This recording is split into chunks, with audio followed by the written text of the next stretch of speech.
Son las 7:55. La justicia tarda pero llega, dice el refrán. Pero hay otros refranes también de que hablan que la justicia que tarda, que demora, no es justicia. El caso de Marisol Peñalosa se dio en el año 2019. Marisol Peñalosa se posesionó como vicealcaldesa de Cuenca, pero después de un proceso bastante complicado. Inicialmente el Consejo Municipal eligió a Pablo Urbano como vicealcalde, pero una acción de protección presentada por la Defensoría del Pueblo y respaldada por el juez Luis Alberto Guerrero ordenó entonces repetir la elección para cumplir con el principio de paridad de género que rige en Ecuador. Finalmente, Marisol Peñalosa fue elegida vicealcaldesa el 27 de agosto del 2019. Damos la bienvenida al doctor Sebastián López, constitucionalista, para hablar sobre estas y otras decisiones de la Corte Constitucional, que se va volviendo un organismo omnipresente, no siempre con la agilidad que se quisiera sus decisiones, pero toca temas y finalmente sentencia casos delicados en Ecuador. Iniciemos, doctor López, con este tema de la paridad de género. ¿Cómo se lo ventiló en el Consejo Municipal de Cuenca? ¿Qué significa esta decisión de la Corte que se da aproximadamente a 6 años de los sucesos?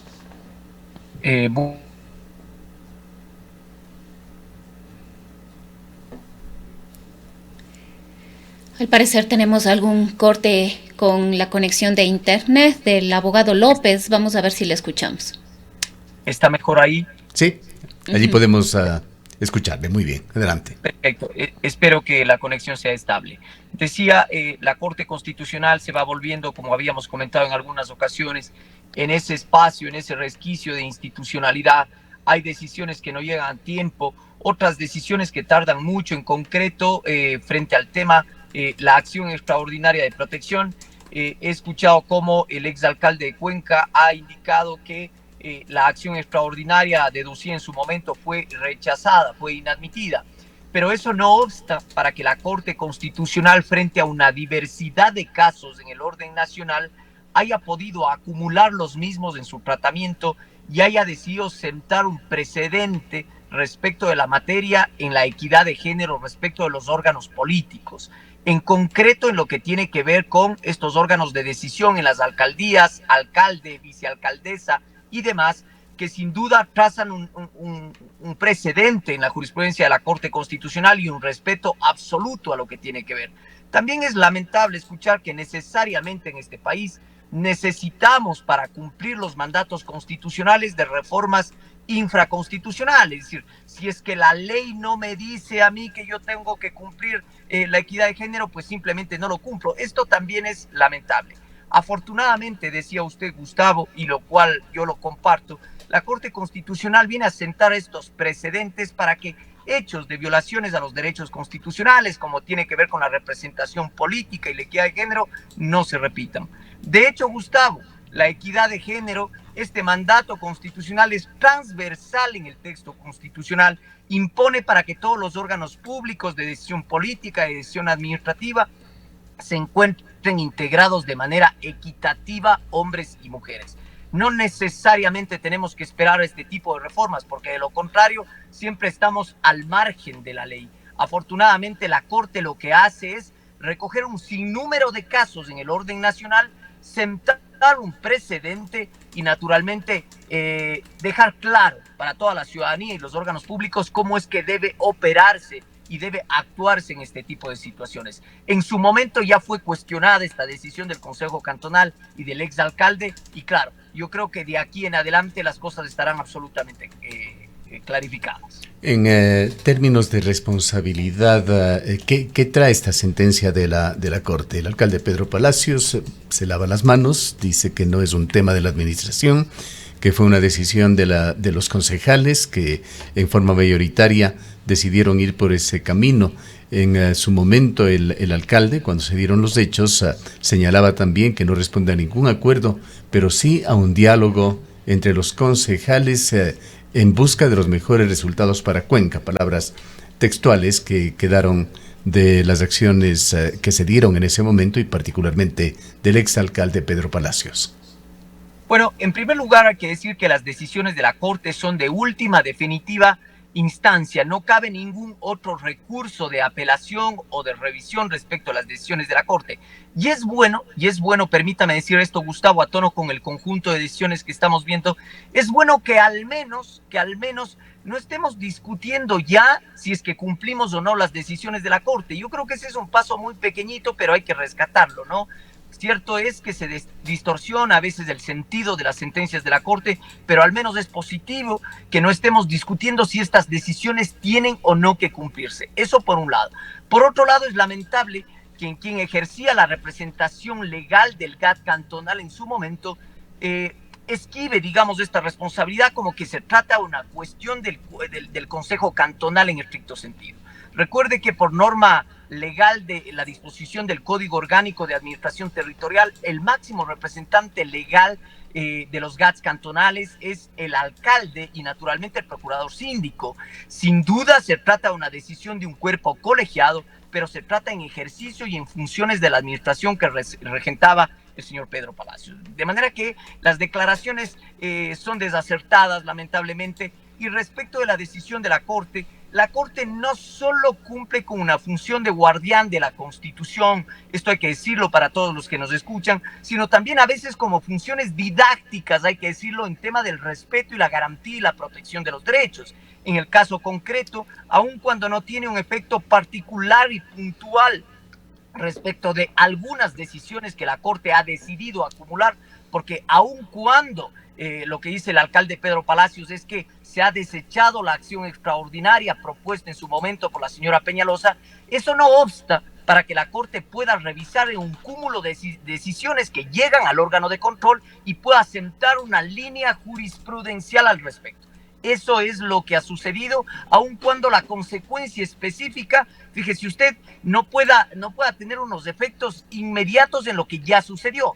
Lo propio pasa con la sentencia de la Corte Constitucional ahora, como vemos, del encargo a la vicepresidenta. Son hechos que ya han sucedido, pero de aquí en adelante la Corte lo que hace es dejar las cosas absolutamente claras para que el orden constitucional sea respetado. Doctor López, muy buenos días. Justamente sobre esta declaratoria de inconstitucionalidad de los decretos emitidos por el presidente de la República respecto de el encargo de la presidencia de la República, de la licencia también.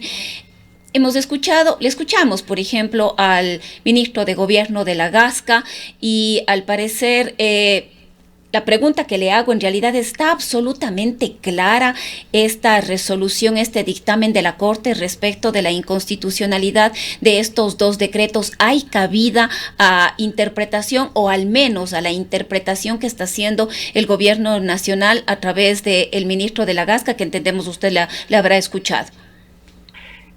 Rosana, hay que decir dos cosas al respecto. Yo hubiese esperado, en lo particular, cuando una Corte Constitucional en términos generales realiza un control de constitucionalidad respecto de decretos del Ejecutivo, los estándares del control tienen que ser mucho más elevados, tienen que ser mucho más estrictos. ¿Y por qué digo esto?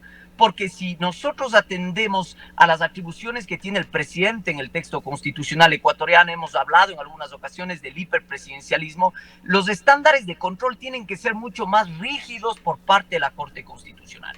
Esta introducción la hago porque yo hubiese esperado una sentencia más contundente, si se quiere, por ponerle un calificativo respecto de la decisión del presidente de la República a través de los decretos ejecutivos. Aún así, Rosana, me parece ser que la decisión está clara. Hay que decir algo más. La interpretación respecto de una decisión es posible. Esto siempre sucede. Lo que no puede suceder es distorsionar el sentido de una sentencia cuando la misma tiene que ser leída en su integralidad del fallo para luego acomodar determinado sentido del fallo a la interpretación que a mí me parece. Dicho en otras palabras, es absolutamente irrazonable y desencajada la interpretación del ministro de Gobierno en el sentido de, fíjese usted, incluso hay un comunicado de la Presidencia de la República que hasta cierto punto acomoda, por tomar un calificativo, la sentencia de la Corte y dice lo siguiente: nada se ha cuestionado de la decisión de la señora Gilbert. ¿Por qué? Porque la Corte Constitucional en su momento dijo que eso no era objeto de control. En palabras del Ejecutivo, eso es, yo he hecho bien las cosas. El ministro, en definitiva, se lava las manos, se queda en la forma y no va al fondo de la sentencia. Lo que preocupa, Gustavo, es cómo se descontextualiza un sentido del fallo de la Corte Constitucional y se lo hace para favorecer intereses particulares. Se dice, por ejemplo, de parte del Ejecutivo, que nada se ha cuestionado respecto de la decisión, porque la Corte en su momento dijo, esto no es objeto de control o materia de mi competencia, y el Ejecutivo dice, fíjese, hice muy bien, nada me ha dicho al respecto. Respecto de las sanciones en el orden electoral, dice el presidente, fíjese, ahí nada ha dicho la Corte, es decir, se trastoca el sentido del fallo constitucional para darle una interpretación desencajada a tono con los límites constitucionales que ha impuesto la Corte. Aún así, y aún cuando hubiésemos esperado quizá un dictamen más contundente respecto de la Corte Constitucional, yo creo que es positivo. Y digo esto porque hubiésemos esperado, por ejemplo, que primera cosa, que el dictamen de la Corte llegue mucho antes. Llega apenas unos días para el cierre de campaña. Y esto naturalmente preocupa. Claro. De cualquier manera, si bien diríamos que la Corte actúa con premura si comparamos con esa sentencia con respecto al municipio de Cuenca que se da los 6 años, pero de cualquier manera es una sentencia que pudo haber sido manejada en términos de comunicación de una manera mucho más ágil, pues esta se había dado ya el 23 de enero y recién el día de ayer la Corte difunde su decisión. Deja también esa lectura de que la Corte Constitucional ha actuado o se acomoda al ritmo del calendario electoral. Bueno, hay que decir algo, Gustavo. La Corte resuelve las cuestiones políticas trascendentales del Estado, pero, por ejemplo, rescatemos como positivo el hecho de que la Corte decidió priorizar este caso respecto del conjunto de casos que conoce. Eso es un tema positivo. ¿Qué sucedió y por qué no se notificó con antelación el fallo? Bueno, los constitucionalistas y quienes conocen de esta materia saben que para notificar el fallo hay que tener el conjunto de las voluntades de los jueces al interior de la Corte. ¿Qué quiero decir con esto? Aun cuando se tenía el voto de mayoría, entenderíamos que habían unos votos concurrentes y había un voto salvado del juez de Herrería que todavía no habían sido notificados, de manera que la Corte no podía dar a conocer públicamente el sentido de su decisión y su decisión que ya fue adoptada el 23, es decir, el 23 de enero. Yo creo que aun cuando hay cuestiones que preocupan como respecto de la celeridad y la atención de los casos que tienen que ver, no podemos comparar ciertamente la acción extraordinaria que es deducida en el caso de la vicealcaldesa de la ciudad o de casos similares a aquellos con el tema de la vicepresidencia de la República. De cualquier manera, esta discrecionalidad también preocupa en el accionar de la Corte. Sin embargo, creo que es positivo que la Corte le vaya poniendo un límite al presidente de la República. Decisiones que no llegan en los mejores términos en cuestiones temporales, pero yo creo que son un límite a estas actuaciones arbitrarias y sistemáticas del presidente de la República. No hay que distorsionar el sentido de los fallos. No cabe acomodar el sentido de una decisión a mis intereses particulares. Yo creo que la sentencia tiene que ser leída en su conjunto y yo creo que existe un acuerdo nacional respecto a los constitucionalistas de que los límites han quedado claros, de que no cabe un encargo por fuerza mayor bajo el criterio del presidente de la República, de que no cabe delegar el encargo de la vicepresidencia a través de un decreto ejecutivo, de que las causales respecto de la sucesión constitucional están establecidas en el texto constitucional, de que las causales de ausencia temporal también se encuentran definidas en el texto constitucional, y yo creo que eso también hay que rescatar como positivo. La Corte ha sido clara y va sentando una línea jurisprudencial en los dictámenes interpretativos, en las demandas de inconstitucionalidad, aún no se lo haga con la premura que hubiésemos deseado y con la contundencia que debe actuar el órgano de control. Ahora, Sebastián, quizás yo insistiendo en el tema de la claridad. respecto de lo que ha dicho la Corte Constitucional. Escuchamos al ministro de la Gasca diciendo que solamente la forma en la cual se ha encargado la presidencia de la República es la que está cuestionada por la Corte Constitucional, lo que nos daría a entender que, pensando ya en la campaña electoral para la segunda vuelta, se le volvería a encargar a la señora Yeliver la presidencia de la República. Solamente encontrarían, tal y como dijo el ministro de la Gasca, la forma adecuada y correcta que no sea cuestionada por la Corte. Queda claro, pese a lo que usted nos acaba de manifestar, la Constitución es clarísima que no se puede designar una vicepresidenta de la República por decreto, pero ella está ahorita como vicepresidenta, la señora Yeliver, y podríamos entonces creer que ella va a seguir asumiendo la presidencia de la República, dependiendo de las decisiones que tome el presidente, si toma o no licencia o licencias temporales en el caso de la segunda vuelta electoral. Rosana, yo quisiera responderle a su pregunta que me parece absolutamente interesante. La tarea del control constitucional, de la guarda de la Constitución, del respeto a la Constitución es una obra colectiva. Es decir, no solo podemos centrar o cifrar nuestras aspiraciones en que la Corte le esté diciendo casi que como todos los pasos que tiene que cumplir el presidente.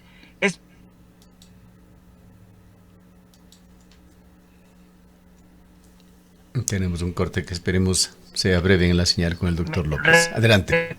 Tomamos la conexión, no sé si... Sí. Ahí la recuperamos. La hemos recuperado. Adelante, por favor. Perfecto. Decía que esta es una obra colectiva. El respeto del Estado constitucional y de la Constitución es una tarea de todos, centralmente de la Corte, pero también del presidente de la República. No puede distorsionarse el sentido del fallo. Pero vamos a ver, si tendríamos algún cuestionamiento respecto de la decisión de la Corte, ¿qué es lo que podría pasar? Que las partes que habrían solicitado la demanda de inconstitucionalidad puedan en determinado momento y hasta 3 días solicitar una aclaración de la decisión y del fallo de la Corte. Es decir, procesalmente inclusive existe un mecanismo procesal para solicitar una aclaración respecto del contenido de la decisión que desde mi perspectiva está clara. Una cosa es que la decisión y el fallo sean claros, que hubiésemos esperado que sea más contundente ciertamente, y otra cosa es que yo quiera acomodar el sentido del fallo como a mí me parece. Y esto es peligroso. Doctor López, quizá lo más importante de aquí es las consecuencias que esto pueda traer a futuro en la segunda vuelta electoral. Evidentemente, el presidente de la República ha mostrado su obstinación con respecto a Verónica Abad. El ministro de la Gasca acaba de señalar que estaría configurándose ya un vacío de poder. Pero en todo caso, las probabilidades en Ecuador es que haya una segunda vuelta y con el presidente candidato como protagonista. ¿Qué efectos podría tener esta sentencia de la Corte Constitucional? ¿Qué restricciones podría poner en Daniel Noboa? ¿Hay efectivamente esa posibilidad de que cualquier ciudadano político interesado haga una denuncia de que Noboa ha hecho campaña ilegalmente y pueda configurarse un caso paralelo similar a lo que acaba de suceder con la Liga Azul, funcionarios públicos destituidos por haber hecho campaña cuando la Constitución no lo permite? ¿Qué es lo que podría pasar a futuro? Gustavo, otra pregunta absolutamente pertinente, pero hay que dejarla clara. No podemos jugar en el Estado constitucional al gato y al ratón. Es decir, el presidente y los poderes públicos evadiendo los límites constitucionales al borde de la Constitución todo el tiempo y la Corte marcándole y cerrándole la cancha. Eso no está bien en el Estado constitucional. Decía yo hace un momento a Rosana, el respeto a la Constitución es una tarea de todos, no solo de la Corte. Ya basta de tergiversar los sentidos de la Corte, los fallos y las decisiones de la Corte. ¿Qué podría pasar? ¿Se podría llegar a la destitución? No, querido Gustavo. Esto también hay que decirlo claramente.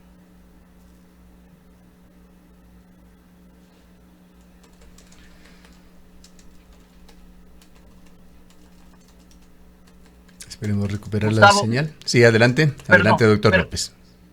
Disculpe, con esto quiero concluir. No porque esto sería gravísimo que en el orden democrático una Corte Constitucional tenga que destituir a un presidente de la República. Eso sería muy grave en cuestiones democráticas, pero la respuesta de carácter jurídico y procesal es no procede porque en el caso concreto se trata de un control abstracto de norma. ¿Qué quiero decir con esto? La tarea de la Corte, en el caso del dictamen de inconstitucionalidad, era contrastar una norma de carácter infraconstitucional para con la Constitución y ver si la misma es compatible o no. De hecho, si usted mira el voto salvado y los votos concurrentes, utiliza un argumento recurrente las diferentes juezas y el juez de Herrería y dice: materia de control abstracto no es pronunciarme sobre cuestiones concretas, por eso es que yo salvo mi voto. Desde esa perspectiva, y si uno tiene una concepción clara de lo que supone una demanda de inconstitucionalidad, no puede llegarse a una destitución, porque la tarea del control en esa materia está suscrito a determinar si una norma infraconstitucional se adapta o no al sentido constitucional. Esa es la tarea en el marco de las demandas de inconstitucionalidad. Esto no necesariamente degenera en destituciones del presidente de la República. Eso también hay que tener cuidado. Claro. Lo cual, pero queda una lectura, doctor López, quizás en el sentido de que desde el punto de vista constitucional, Daniel Noboa se ha jugado en el filo de la navaja. Totalmente, totalmente. Y violaciones de manera sistemática a la Constitución. Yo decía, y esto tiene que quedar claro, no se trata de que el respeto a la Constitución tiene que venir solo de parte de la Corte y cuando la Corte lo dice. El respeto a la Constitución es una tarea primordial y prioritaria de los órganos públicos y del primer mandatario centralmente. Yo no puedo decir que el fallo me sirve en esta parte, pero en esta parte no. Me acomodo en este sentido, pero en este otro sentido no. Hay que leer integralmente el fallo y el presidente siempre ha estado al margen de la Constitución. Y la Constitución, no podemos demandar todo de la Corte Constitucional. Esto de estarle poniendo barreras o cada actuación del Estado o del poder público necesita una actuación de la Corte, que destituya a la Liga Azul, que cuestione las acciones del Parlamento, que cuestione... Si bien ese es el rol constitucional definido de la Corte, yo creo que tenemos que recuperar la sensatez, el respeto al orden democrático, a las decisiones de la Corte, y no podemos hacer interpretaciones cuando nos convienen y cuando nos convienen no.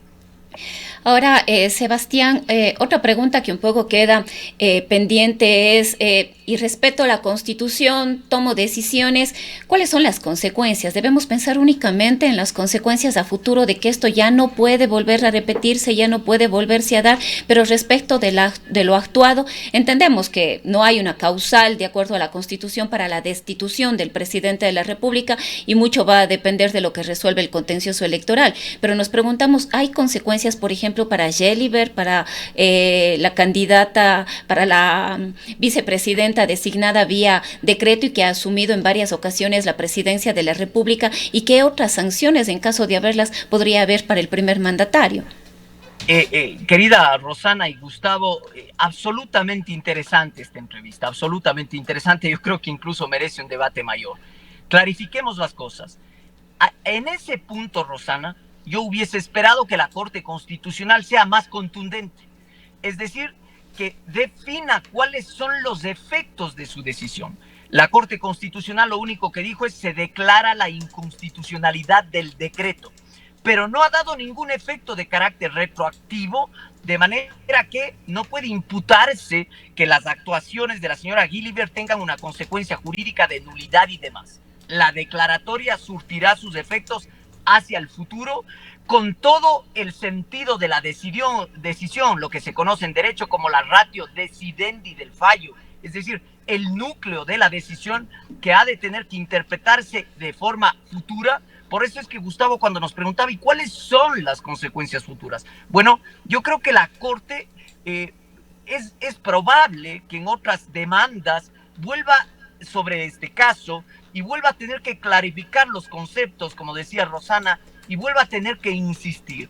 Hubiese yo esperado que la decisión de la Corte sea contundente en materia de los efectos de la decisión. Eso no lo ha dicho, de manera que no podemos cuestionar necesariamente las actuaciones pasadas. Los efectos rigen para el futuro. La sentencia de inconstitucionalidad respecto de la norma: no cabe destitución del presidente de la República porque se trata de control abstracto de norma, y es muy probable que las partes deberían, yo estaba pensando el día de ayer, las partes deberían solicitar una suerte de aclaración a la Corte Constitucional en los puntos en los que, digamos, de alguna manera el presidente de la República trata de esquivar el sentido del fallo. Con esto podría quedar blindada la decisión.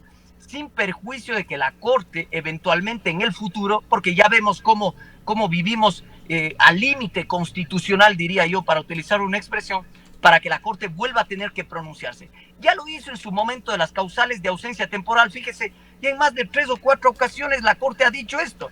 No podemos vivir interpretando que la ausencia, y ahora decía Gustavo, perdóneme que esto quedó suelto, que ahora se estaría configurando un abandono del cargo. De ninguna manera. Dicho sea de paso, el abandono del cargo tiene que ser calificado por la propia Corte Constitucional con las 2/3 partes de la Asamblea Nacional. Es decir, existe un blindaje respecto. No se pueden hacer pirotecnias constitucionales, utilizar las instituciones cuando nos convienen o no.